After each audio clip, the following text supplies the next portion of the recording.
Hi hello, പ്രീതാസ് വ്ലോഗിലേക്ക് സ്വാഗതം. എല്ലാവരും സുഖമായിരിക്കുന്നുവെന്ന് കരുതുന്നു. ഇന്ന് രാവിലെ എഴുന്നേറ്റ് വിളക്കൊക്കെ കൊളുത്തി നാമമൊക്കെ ചൊല്ലി അതിനുശേഷം സ്വന്തം തട്ടകമായ അടുക്കളയിലേക്ക് എത്തിയിട്ടുണ്ട്. രാവിലെ വന്നാലുടനെ ആദ്യം തന്നെ വെള്ളം തിളപ്പിക്കുന്നതാണ് പതിവ്. നമുക്ക് കുടിക്കാനുള്ള വെള്ളം ഇൻഡക്ഷൻ കുക്കറിൽ നന്നായിട്ട് തിളപ്പിക്കും. അങ്ങനെ അതെടുത്ത് ഇൻഡക്ഷൻ കുക്കറിൽ വെച്ചു. ഇനിയിപ്പം രാവിലെ ബ്രേക്ക്ഫാസ്റ്റിന് അപ്പം മുട്ടക്കറിയാണ് ഇന്നത്തെ ബ്രേക്ക്ഫാസ്റ്റ്. അതിന് മുട്ട പുഴുങ്ങാൻ വെച്ചു. അതിനുശേഷം ഉള്ളിയും തക്കാളിപ്പഴമൊക്കെ ഇട്ട് നമുക്ക് ഒന്ന് വഴറ്റാം. ഇതിൽ അല്പം മഞ്ഞൾപ്പൊടിയും ഉപ്പും കൂടി ഇട്ട് വഴറ്റുകയാണെങ്കിൽ പെട്ടെന്ന് ഉള്ളി വാടി കിട്ടും എന്നാണ് പറയുന്നത്. അതുകൊണ്ട് ഞാൻ കുറച്ച് മഞ്ഞൾപ്പൊടി ഉപ്പുമൊക്കെ ഇട്ട് പെട്ടെന്ന് ഉള്ളി വഴറ്റി എടുക്കുകയാണ്.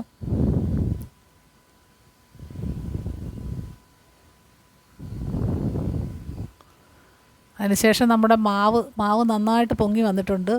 ഞാൻ ഈ അപ്പത്തിന് അരയ്ക്കുന്നതിനകത്ത് അല്പം ചോറും തേങ്ങയും അതുപോലെ അല്പം ഈസ്റ്റും കൂടെ ചേർത്തങ്ങ് അരയ്ക്കും. അതുകൊണ്ട് മാവ് നന്നായിട്ട് പൊന്തി വരും.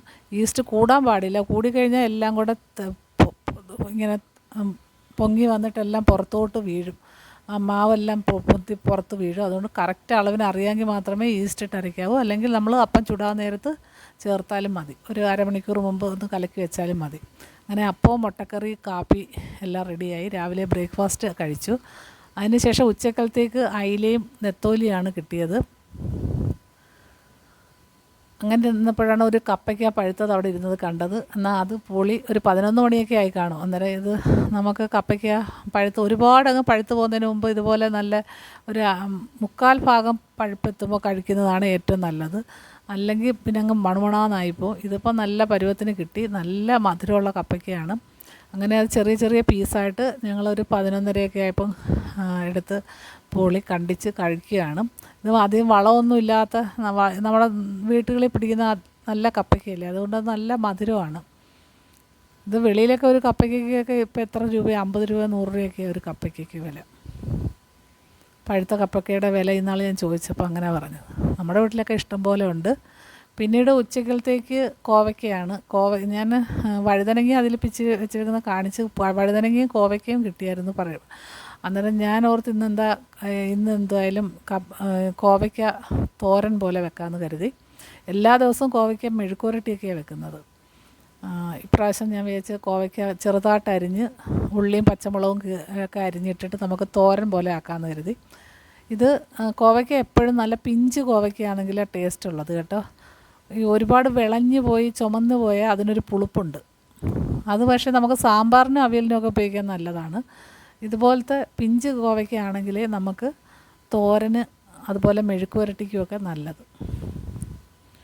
വീഡിയോ എടുത്തു തരാൻ ആളില്ലാത്തതുകൊണ്ട് ഞാൻ തന്നെയാണ് വീഡിയോ അഡ്ജസ്റ്റ് ചെയ്തൊക്കെ എടുക്കുന്നത് കേട്ടോ. അതിൻ്റേതായ ചില അപാകതകളൊക്കെ ഇതിൽ വന്നിട്ടുണ്ട്.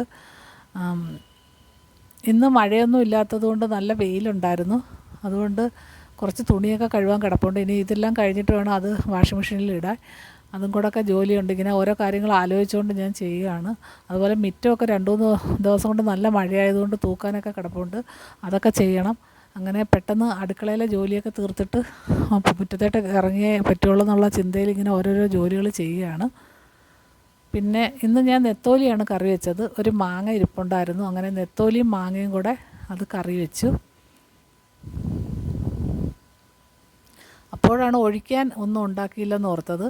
അപ്പോൾ പുളിശ്ശേരി മോരുമൊക്കെ വെച്ച് എല്ലാവരും മടുത്തു. അതുകൊണ്ട് ഇന്ന് രസം വെക്കാമെന്ന് കരുതി തക്കാളിപ്പഴം ഇട്ട് രസം വെക്കുകയാണ്. ഇതിൻ്റെ കൂട്ടൊക്കെ എല്ലാവർക്കും അറിയാമല്ലോ. ഇതിപ്പോൾ ഞാൻ പ്രത്യേകിച്ച് പറയുമൊന്നും വേണ്ടല്ലോ. കുറച്ച് ഉള്ളിയും തക്കാളിപ്പഴവും അതുപോലെ ഇഞ്ചിയും വെളുത്തുള്ളിയും എല്ലാം ഇട്ട് നല്ല ഒന്നാന്തരം ഒരു രസം ആണ് ഇന്ന് ഉണ്ടാക്കിയത്. നമ്മൾ ഈ തക്കാളിപ്പഴം നന്നായിട്ട് വഴറ്റിയാണ് ഞാനിടുന്നത് കേട്ടോ. ചിലർ തക്കാളി അരച്ച് ചേർക്കുന്നത് കാണാം, മിക്സിയിലിട്ട് അടിച്ച് ചേർക്കുന്നത് കാണാം. ചിലർ തക്കാളി ഒന്ന് വാട്ടിയിട്ട് അതിൻ്റെ തൊലി ഇളക്കി കളഞ്ഞിട്ട് അങ്ങനെ ഉടച്ച് ചേർക്കുന്നതും കാണാം ഇതുപോലെ തക്കാളി രസം ഉണ്ടാക്കുമ്പോൾ. പക്ഷെ ഞാനിങ്ങനെ എല്ലാ പ്രാവശ്യവും ഉണ്ടാക്കുന്നത് തക്കാളി അരിഞ്ഞിട്ടാണ് ഉണ്ടാക്കുന്നത്.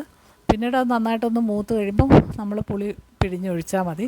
പുളിയെല്ലാം കൂടെ നന്നായിട്ട് പിഴിഞ്ഞൊഴിച്ച് ആ പുളിവെള്ളം നന്നായിട്ടൊന്ന് തിളച്ച് വരുമ്പോൾ നമ്മൾ കൈവച്ചൊക്കെ ഒന്ന് ഞെവിടി ചേർത്താൽ മതി.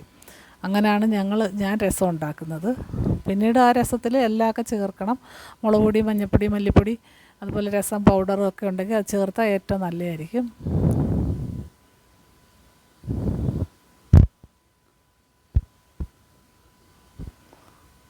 അത് കഴിഞ്ഞ ശേഷം കുറച്ച് കറിവേപ്പിലയോ അല്ലെങ്കിൽ മല്ലിയില ഉണ്ടെങ്കിൽ മല്ലിയില ഇട്ടാലും മതി. അങ്ങനെയാണ് അതുണ്ടാക്കുന്നത്. പിന്നെ 2 അയില എടുത്ത് വറുത്തിട്ടുണ്ടായിരുന്നു. ഉച്ചക്കത്തേക്ക് മതിയല്ലോ, അതുകൊണ്ട് 2 അയില മാത്രം എടുത്ത് വറുത്ത് വെച്ചു. അങ്ങനെ ഇന്ന് ഉച്ചക്കലത്തെ ചോറ് ഇത്രയൊക്കെയാണ്. രസം, മാങ്ങ ഇട്ട നെത്തോലി, അത് കഴിഞ്ഞ് കോവയ്ക്ക തോരൻ, അത് കഴിഞ്ഞ് രസം, മീൻ വറുത്തത്. ഇത്രയൊക്കെ മതി ഒരു ഉച്ചക്കലത്തേക്ക്. ഇത് തന്നെ ഞങ്ങൾക്ക് ധാരാളമാണ്. ഇവിടെ ഏറ്റവും വലിയ പ്രശ്നമെന്ന് പറഞ്ഞാൽ കറികൾ വെച്ചാൽ കറികൾ തീരത്തില്ല എന്നുള്ളതാണ്. ഫ്രിഡ്ജിൽ വെച്ചിട്ട് പിറ്റേ ദിവസം എടുത്ത് കഴിക്കുന്നത് ഭയങ്കര മടിയാണ്. പിന്നെ ഞാൻ തീർക്കാൻ പറ്റാത്ത ഒരുപാട് കറികളൊക്കെ ഉണ്ടെങ്കിൽ ഞാൻ എങ്ങനെയും ഫ്രിഡ്ജിലൊക്കെ വെച്ച് ഞാൻ കഴിച്ച് തീർക്കും. ചേട്ടന് അത്ര ഇഷ്ടമല്ല ഫ്രിഡ്ജ് വെച്ചിട്ടുള്ള കറി പിറ്റേന്ന് കൊടുത്താൽ കേൾക്കത്തൊന്നുമില്ല. പിന്നെ ഞാൻ അന്നേരം പുതിയ കറി വെക്കണം. അതാണ് ഏറ്റവും വലിയ പ്രശ്നം.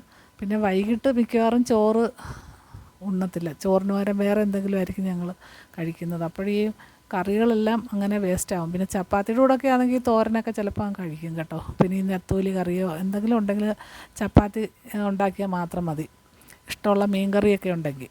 അല്ലെങ്കിൽ ചപ്പാത്തിക്ക് പിന്നെ പ്രത്യേകം കറി വേണമെന്നൊന്നുമില്ല. അങ്ങനെ ഞങ്ങൾ ഉച്ചക്കലത്തെ ചോറ് കൂട്ടിയാണ് നടക്കുന്നത്. പിന്നെ ടി വിയിൽ വാർത്തയൊക്കെ കേൾക്കുന്നുണ്ട്. അതും കേട്ടുകൊണ്ടാണ് ഞങ്ങൾ എന്നും ഉച്ചയ്ക്ക് ചോറുണ്ണുന്നത്. പിന്നെ വേറെ പ്രത്യേകിച്ച് വിശേഷങ്ങളൊന്നുമില്ല. എല്ലാവരും സുഖമായിട്ടിരിക്കുന്നെന്ന് കരുതുന്നു. മീനൊന്നും വലിയ രുചിയൊന്നും ഇല്ലെന്നാണ് പറയുന്നത്. ഇപ്പോഴത്തെ മീനൊന്നും ഭയങ്കര രുചിയൊന്നും ഇല്ലല്ലോ. ഇന്നത്തെ ആ നെത്തോലി നന്നായിട്ട് വെച്ചിട്ട് അതിന് വലിയ രുചിയൊന്നും ഇല്ലെന്നാണ് ചേട്ടൻ പറയുന്നത്. അത് മീൻ കൊള്ളാത്തതുകൊണ്ടായിരുന്നോ എന്ന് അറിയത്തില്ല, അതുകൊണ്ടായിരിക്കും എന്ന് പറയുന്നത്. എന്തായാലും അങ്ങനെയൊക്കെ ഞങ്ങൾ വർത്തമാനമൊക്കെ പറഞ്ഞുകൊണ്ട് ചോറൊക്കെ ഉണ്ണുകയാണ്. ഇത്രയൊക്കെയുള്ളൂ ഇന്നത്തെ വീഡിയോയിൽ. നാളെ മറ്റൊരു വീഡിയോയുമായി കാണാം. എല്ലാവരും സുഖമായിട്ടിരിക്കുന്നെന്ന് കരുതുന്നു. ബൈ.